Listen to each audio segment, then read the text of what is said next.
నమస్తే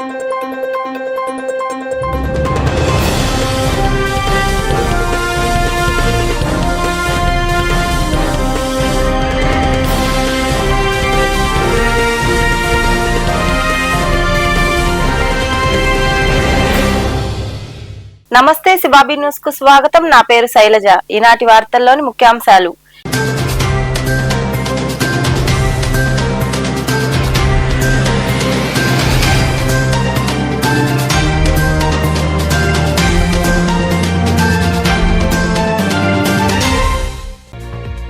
కాకాని పోకడలు నచ్చక పార్టీ వీడుతున్న నాయకులు. వెంకటాచలం వడ్డిపాలెంలోకి చెందిన పలువురు వైకాపా నాయకులు టీడీపీలో చేరడంతో వారికి కండువాలు కప్పి పార్టీలోకి ఆహ్వానించిన ఎమ్మెల్యే సోమిరెడ్డి చంద్రమోహన్ రెడ్డి.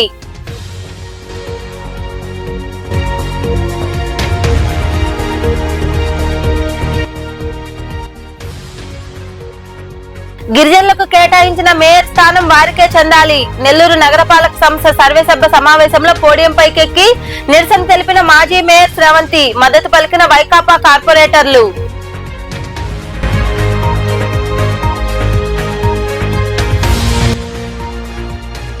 బాలికపై గ్యాంగ్ రేప్ పేరుతో అసభ్య ప్రచారం. గ్యాంగ్ రేప్ అంటూ ఫైల్ ఫోటో వివరాలు ప్రచురించినందుకు పలువురిపై కేసు నమోదు చేశామని వివరించిన నెల్లూరు గ్రామీణ డీఎస్పీ శ్రీనివాసరావు.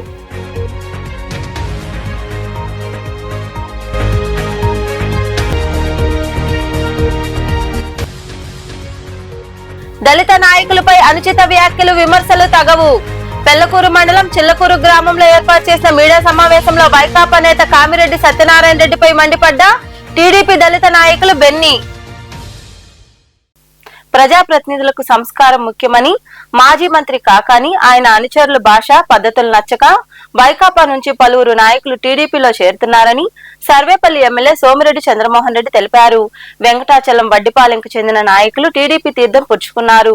వెంకటాచలంలోని వడ్డిపాలెంకు చెందిన వైకాపా నాయకులు ఉప్పు అశోక్, పద్మయ్య, బాలరాజు, సాయిబాబా, అంకయ్య తదితరులు మొత్తం 30 కుటుంబాలు టీడీపీలో చేరాయి. టీడీపీకి చెందిన నాయకులు యనమల రాజేంద్ర ఆధ్వర్యంలో వారు టీడీపీ తీర్థం పుచ్చుకున్నారు. పార్టీలో చేరిన వారికి సర్వేపల్లి ఎమ్మెల్యే సోమిరెడ్డి చంద్రమోహన్ రెడ్డి కండువాలు కప్పి పార్టీలోకి ఆహ్వానించారు. ఈ సందర్భంగా సోమిరెడ్డి చంద్రమోహన్ రెడ్డి మాట్లాడుతూ వైకాపా నాయకులే కాకాని తీరు మెచ్చుకోవడం లేదన్నారు. ఇందుకు వెంకటాచలం యువత టీడీపీలో చేరడమే నిదర్శనమని పేర్కొన్నారు.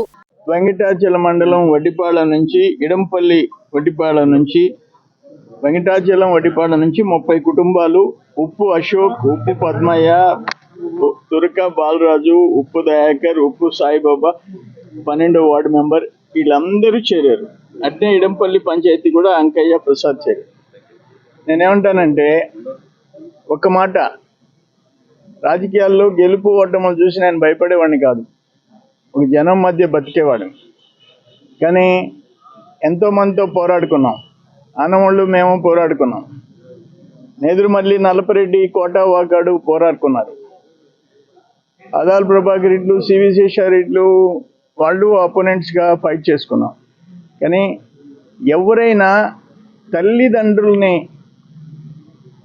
మా జన్మల గురించి, మా నాయకుడు జన్మల గురించి దుర్మార్గంగా నీచంగా మాట్లాడిన పొలిటీషియన్ నెల్లూరు జిల్లాలో ఉండారా?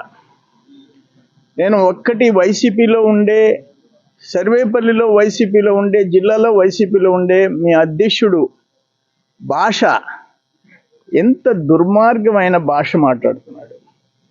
మేము ఊళ్ళోళ్ళ ఆస్తులు, దేవుళ్ళ ఆస్తులు, పిల్లకాయల సంచులు, అవి గంజాయిలు, ఇటువంటి ఆయన చెప్పిన నేను చెప్పలేను. అంత నీచమైన భాష నా గురించి, నా కుటుంబాన్ని గురించి మాట్లాడటం అవసరమా అంటుండా? ఇది అన్యాయం. ఇది ఇప్పుడు నువ్వు చేసిన దోపిడీలు, పాపాలు బయట పెట్టాం, అప్పుడే పెట్టాం, అపోజిషన్లోనే పెట్టాం. ఇప్పుడు మేము ఏదన్నా చేసి ఉంటే చెప్పు, నువ్వు అపోజిషన్ లీడర్గా నువ్వు మాట్లాడచ్చు. ప్రభుత్వం చేసే తప్పులు కానీ, మేం చేసే తప్పులు కానీ మాట్లాడచ్చు. రోజు 1000 కోట్ల ఆస్తులని ఇతర దేశాల పత్రాలు పెట్టిన, ఆంధ్రప్రదేశ్లో కాదు బహుశా ఇండియాలో ఒక పాలిటీషియన్ ఎవడు ఉండడు తప్పుడు పత్రాలు, ఇతర దేశాల్లో బ్యాంకు మాకు అకౌంట్ ఉన్నట్టు, ఒక పవర్ ప్రాజెక్ట్ ఉన్నట్టు, ఒక ఫామ్ హౌస్ ఉన్నట్టు ఆస్తులు పెట్టావు. ఇప్పుడు కోర్టుకి ఏం పెట్టావు? ఇంకా మరికొందరు నాయకులు మాట్లాడారు. ఒకసారి జిల్లా పరిషత్గా చైర్మన్గా ఉండి మాజీ మంత్రి అయిన కాకాని గోవర్ధన్ రెడ్డి గారి భాష తీరు నచ్చక, ఆ పార్టీలో ఉండే ఒక వంచకుడి పనితీరు నచ్చక, ఆ వంచకుడికి బలై మాకు గుర్తింపు లేక ఈరోజు మేమందరం పార్టీలో స్వచ్ఛందంగా చేరడం జరిగింది. రాబోయే రోజుల్లో మరింత చేరికలు కూడా ఉంటాయి. ఈరోజు ఏంటంటే మా గ్రామంలోనే మా పంచాయతీలో చేసుకున్నాం.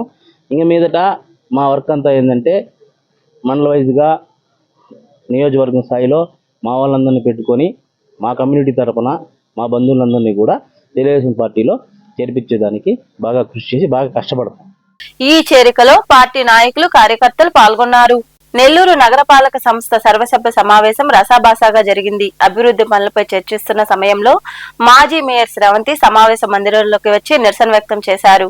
నెల్లూరు నగరపాలక సంస్థ సర్వసభ్య సమావేశంలో ఇన్ఛార్జ్ మేయర్ రూప్ కుమార్ యాదవ్ అభివృద్ధి పనులపై చర్చిస్తుండగా మాజీ మేయర్ శ్రవంతి సమావేశ మందిరంలోకి వచ్చి మా గిరిజన మేయర్ స్థానం గిరిజనులకు ఇవ్వండి, మేయర్ స్థానానికి ఎన్నికల నోటిఫికేషన్ ఇవ్వండి అంటూ ప్లకార్డులు ప్రదర్శిస్తూ నిరసన తెలిపారు. అనంతరం పోడియం పైకి ఎక్కగా ఆమెను మద్దతుగా వైకాపా కార్పొరేటర్లు వచ్చి నిరసన వ్యక్తం చేశారు. డాక్టర్ బాబాసాహెబ్ అంబేద్కర్ రాసిన రాజ్యాంగ నిబంధనలకు తూట్లు పొడుస్తూ గిరిజనులకు కేటాయించిన నెల్లూరు నగర మేయర్ స్థానంలో దోపిడీదారులు కూర్చోవడం దుర్మార్గకరమని శ్రవంతి ఆరోపించారు. అరగంట పాటు సమావేశాన్ని వాయిదా వేసి తిరిగి ప్రారంభించిన పాత కథే పునరావృతమైంది. దీంతో అజెండాలోని అంశాలకు ఆమోదం తెలిపి సమావేశం ముగించారు. గిరిజనులకు వచ్చినటువంటి అవకాశాన్ని గిరిజనులకే ఇవ్వండి. అక్కడ మున్సిపల్ శాఖ మంత్రి పొంగూరు నారాయణ గారే, నెల్లూరులో కూడా మున్సిపల్ శాఖ మంత్రి పొంగూరు నారాయణ గారు అక్కడ 10 రోజుల్లో వచ్చినటువంటి ఎలక్షన్ నోటిఫికేషన్ ఇక్కడ మాత్రం నెల్లూరు జిల్లాలో మాత్రం ఎందుకు రాలేదని మాత్రమే మా క్వశ్చన్. గిరిజనులకు చేస్తున్నటువంటి అన్యాయాన్ని తెలియచేయడం మాత్రమే మేము. గ్యాంగ్ రేప్ అంటూ బాలికపై ఫైల్ ఫోటో వివరాలు ప్రచురించినందుకు ఓ పత్రిక ఎడిటర్, జిల్లా బ్యూరో చీఫ్, కోవూరు మండల విలేకరుపై కోవూరు పోలీసులు కేసు నమోదు చేశారు. ఈ మేరకు నెల్లూరు గ్రామీణ డీఎస్పీ ఘట్టమనేని శ్రీనివాసరావు వివరాలు వెల్లడించారు. బాలిక తాత ఫిర్యాదు మేరకు ఫోక్సో చట్టం కింద కేసు నమోదు చేసినట్లు వెల్లడించారు. Prevention of crimes against children దాంట్లో సెక్షన్ 23 ఏం చెప్తుంది అంటే, మైనర్ అత్యాచారానికి గురైన వాళ్ళు కానీ దాంట్లో పాల్గొన్న వ్యక్తులు కానీ వాళ్ళ పేర్లు ప్రచురిస్తే సెక్షన్ 23 కింద నేరం అది. అలానే జేజే యాక్ట్, జువెనైల్ జస్టిస్ యాక్ట్ 75 ఎవరి పేరు కూడా రివీల్ చేయకూడదు మీడియాలో, పబ్లిక్ డొమైన్లో, సోషల్ మీడియా కానీ, ప్రింట్ మీడియా కానీ, ఎలక్ట్రానిక్ మీడియాలో కానీ వాళ్ళ పేర్లు వెల్లడించకూడదు. అది ముద్దాయి అయినా సరే అండి, మైనర్ బాలురు ముద్దాయిలుగా ఉన్నవాళ్ళు కానీ, ఎవరైనా మైనర్ బాలిక కానీ ఎవరైనా సరే క్రైమ్లో ఇన్వాల్వ్ అయిన వాళ్ళు ప్లస్ విక్టిమ్ ఇద్దరి పేర్లు కూడా రాయకూడదు. ఈవెన్ కన్విక్షన్ వచ్చినా కూడా రాయకూడదు. అది చట్టవిరుద్ధం. పెళ్లకూరు మండలానికి చెందిన వైకాపా రాష్ట్ర కార్యదర్శి కామిరెడ్డి సత్యనారాయణ రెడ్డి దళిత నాయకులపై అనుచిత వ్యాఖ్యలు చేయడం దినచర్యగా మారిందని, ఇది మంచి పద్ధతి కాదని టీడీపీ దళిత నాయకులు బెన్నీ పేర్కొన్నారు. పెళ్లకూరు మండలం చెల్లకూరు గ్రామంలో జరిగిన మీడియా సమావేశంలో ఆయన మాట్లాడుతూ మాజీ ఎంపీ నెలవల సుబ్రహ్మణ్యం, గంగా ప్రసాద్లపై విమర్శలు చేయడం సరికాదని, ఆ అర్హత సత్యనారాయణ రెడ్డికి లేదని మండిపడ్డారు. మరోసారి అనుచిత వ్యాఖ్యలు చేస్తే ఇంటికొచ్చి తగిన బుద్ధి చెప్తానని వారు వివరించారు.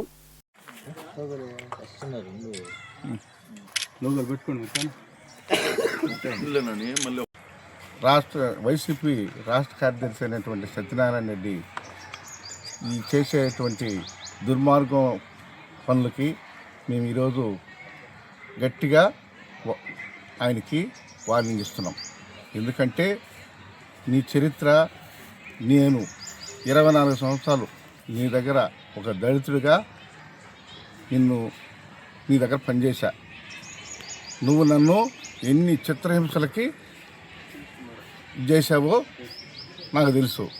అలాగే మా దళిత నాయకుడైన ఒకసారి ఎంపీ, ఒకసారి ఎమ్మెల్యే, ఇప్పుడు ఇన్ఛార్జి మళ్ళా మా నాయకుడు గంగా ప్రసాద్, ఆయన రాష్ట్ర చంద్రబాబు నాయుడికి ఎంతో సన్నిహితుడు.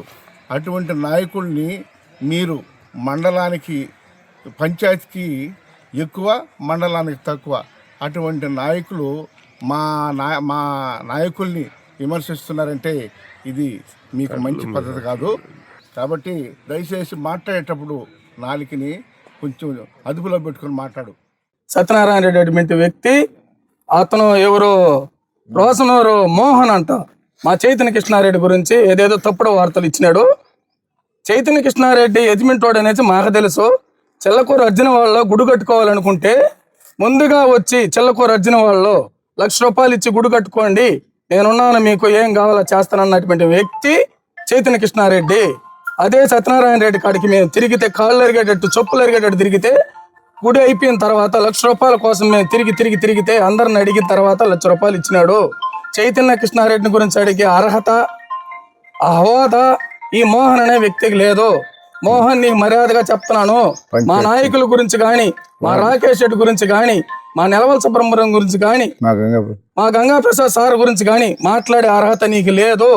దేవుడితో రాజకీయాలు ఎందుకని పవన్, లోకేష్ బీజేపీ నేతలను ముగ్గురిని కలిపి ఒక కమిషన్ వేయొచ్చు కదా అని ఎమ్మెల్సీ బొత్స సత్యనారాయణ విమర్శించారు. తిరుమల లడ్డు వ్యవహారంపై ప్రతిరోజు అధికార పక్షం, విపక్షాలు ప్రతి విమర్శలు చేసుకోవడంపై ఆయన స్పందించారు. దేవుడితో రాజకీయాలు ఎందుకని, తప్పు చేస్తే, తప్పు మాట్లాడితే ఆ దేవుడే శిక్షిస్తాడని బొత్స సత్యనారాయణ మాట్లాడారు. ముగ్గురు కమిటీ వేసుకోమనండి, కమిటీ ఇచ్చివ్వండి ఫైండింగ్స్. ఎందుకు తల్లపోద్దు కదా, ఇంకా యాక్సెప్ట్ కమిషన్ వాళ్ళు వీళ్ళు ఎందుకు, వాళ్ళే కదా వేసింది, అతనికే చెప్పాడు. ఏం చెప్పాడు ఆయన? ప్రక్షాళన చేయడానికి శ్యామలరావు గారిని పెట్టాము అక్కడ. ఎన్డీపీ రిపోర్టు వస్తుంది, ఎన్డీఆర్ రిపోర్ట్లు వస్తున్నాయి. ఆ రిపోర్టుల ప్రకారము అన్నారు. తర్వాత ఇది ఏకపక్షంగా దొరుకుతుంది అని కోర్టుకు వెళ్ళాడు. కోర్టు వచ్చి సిబిఐకి మంది నిష్పక్షం జరగాలని, సిబిఐలో మళ్ళీ ఆంధ్రప్రదేశ్ ఇద్దరు ఆఫీసర్లు ఉన్నారు, అందరూ కలిసి ఇచ్చిన రిపోర్ట్ అది.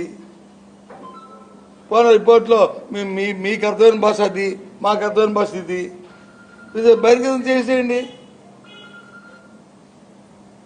అందులో జంతుకం ఉందా లేదా అని తెలిసిపోద్ది. ఆ దేవదేవుడిని ఎందుకు రోజు అది ప్రసాదం తినేటప్పుడు ఇవన్నీ తీసుకొచ్చి మరి గుర్తేస్తారు? ఇది చాలా దుర్మార్గం కాదా? ఇది దేవుడితో రాజకీయాలు చేయడం బాధ అనిపించట్లేదా? చర్చ అనిపించట్లేదా? మరి తిరిగి పైపెత్తి ప్రవచనాలు మాట్లాడతారు. ఆ దేవుడు వచ్చి చూస్తాడు. మేము చెప్తున్నాం, ఎస్ మీరు చెప్పిన మాట చెప్తున్నాం. ఆ దేవుడు చూస్తాడు, దేవుడు పుట్టుపోనీడు. తప్పు చేస్తే, తప్పు మాట్లాడితే ఇవాళ కాదు రేపైనా దాన్ని శిక్ష అనుభవిస్తారు. చంద్రబాబు నాయుడు గారు, మీ కూటమి సభ్యులు ఆలోచించుకోండి, దేవుడి మీద రాజకీయాలు చేయకండి. జగన్మోహన్ రెడ్డి మీద కక్షతో రాజకీయంగా దెబ్బతీయాలన్న ఉద్దేశంతో సీఎం చంద్రబాబు వెంకటేశ్వర స్వామి ప్రతిష్టను దెబ్బతీస్తున్నారని కాంగ్రెస్ పార్టీ రాష్ట్ర అధికార ప్రతినిధి తులసిరెడ్డి విమర్శించారు. పార్టీ కార్యాలయంలో ఆయన మాట్లాడారు. తిరుమల లడ్డు ప్రతిష్టతను దిగజార్చడం దురదృష్టకరం, శోచనీయమని తులసిరెడ్డి మాట్లాడారు. జగన్మోహన్ రెడ్డి మీద కక్షతో జగన్మోహన్ రెడ్డిని రాజకీయంగా దెబ్బతీయాలన్న ఉద్దేశంతో ముఖ్యమంత్రి చంద్రబాబు నాయుడు గారు తిరుమల లడ్డు ప్రతిష్టను, తిరుమల దేవస్థానం ప్రతిష్టను, కలియుగ దైవం వెంకటేశ్వర స్వామి ప్రతిష్టను దెబ్బతీస్తూ ఉండడం చాలా దురదృష్టకరం, చాలా శోచనీయం. దేశంలోనే అత్యున్నత న్యాయస్థానం సుప్రీంకోర్టు, దేశంలోనే అత్యున్నత దర్యాప్తు సంస్థ సిబిఐ. సిబిఐ ఎవరి ఆధ్వర్యంలో ఉంటుంది? కేంద్ర ప్రభుత్వ ఆధ్వర్యంలో ఉంటుంది, ప్రధానమంత్రి ఆధ్వర్యంలో. కేంద్రంలో ఉండేది ఎవరు? ఎన్డీఏ ప్రభుత్వం. రాష్ట్రంలో ఉండేది ఎవరు? ఎన్డీఏ ప్రభుత్వం. ఇటువంటి పరిస్థితుల్లో సిబిఐ ఏర్పాటు చేసిన సిట్టు తిరుమలకు సరఫరా చేసిన నెయ్యి గురించి ఒక నివేదిక ఇచ్చింది. ఏసీబీ కోర్టులో ఛార్జ్షీట్ వేసింది. అందులో స్పష్టంగా చెప్పింది, ఇందులో నెయ్యి లేదు, జంతువుల కొవ్వు లేదు, లేదా కొవ్వు ఉన్నట్లుగా నిర్ధారణ కాలేదు. ఏమున్నాయి మరి? పామాయిలు, పాము కన్నెలాయిలు, బీటా కెరటిన్ ఉన్నాయి. దాదాపు 60 లక్షల కిలోలు దీన్ని సరఫరా చేశారు. 20.01 కోట్ల లడ్డు తయారు చేశారు. ఇందులో 250 కోట్ల రూపాయల అవినీతి జరిగింది. 36 మంది నిందితులు, అందులో సరఫరాదారులు ER dairy, Vaishnavi dairy, Bholebaba dairy, మిగతా వాళ్ళ టీటీడీ అధికారులు, టీటీడీ ఉద్యోగులని స్పష్టంగా ఛార్జ్షీట్లో ఉంది. ఈ పరిస్థితుల్లో ఆ ప్రకారంగా నిందితుల మీద చర్యలు తీసుకోకుండా దాన్ని పక్కన పెట్టి అదే పనిగా ప్రచారం చేస్తున్నారు. జంతువులకు కొవ్వు కలిసింది, ఇది ఒక ప్రచారం అయితే చేస్తూ ఉంది కూటమి ప్రభుత్వం. అటు చంద్రబాబు నాయుడు గారు, ఇటు పవన్ కళ్యాణ్ గారు, ఆ పార్టీ నాయకులు, బీజేపీ నాయకులు టామ్ చేస్తూ ఉన్నారు. అది అవసరమా? ఈ టామ్ అవసరమా? ఆల్రెడీ అవినీతి జరిగిందని స్పష్టంగా ఉంది. దాని మీద చర్యలు తీసుకోండి. వార్తలు ముగించే ముందు ముఖ్యాంశాలు మరోసారి.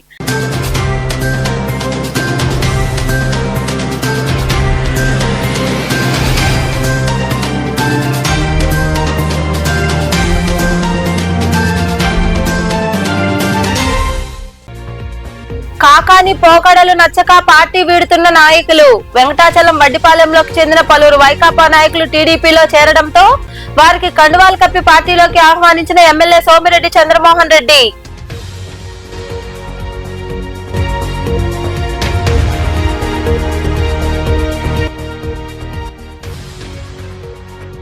గిరిజనులకు కేటాయించిన మేయర్ స్థానం వారికే చెందాలి. నెల్లూరు నగరపాలక సంస్థ సర్వేసభ్య సమావేశంలో పోడియం పైకెక్కి నిరసన తెలిపిన మాజీ మేయర్ శ్రవంతి, మద్దతు పలికిన వైకాపా కార్పొరేటర్లు.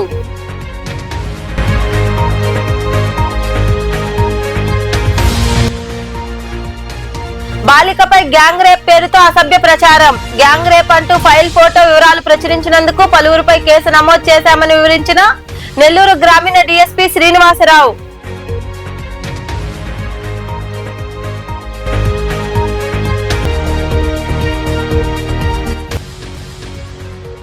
దళిత నాయకులపై అనుచిత వ్యాఖ్యలు, విమర్శలు తగవు. పెళ్లకూరు మండలం చిల్లకూరు గ్రామంలో ఏర్పాటు చేసిన మీడియా సమావేశంలో వైకాపా నేత కామిరెడ్డి సత్యనారాయణ రెడ్డిపై మండిపడ్డ టీడీపీ దళిత నాయకులు బెన్నీ. ఈ వార్తలు ఇంతటితో సమాప్తం. తిరిగి ప్రసారమయ్యే శివాబీ న్యూస్ లో మళ్ళీ కలుసుకుందాం. అంతవరకు సెలవు. నమస్తే.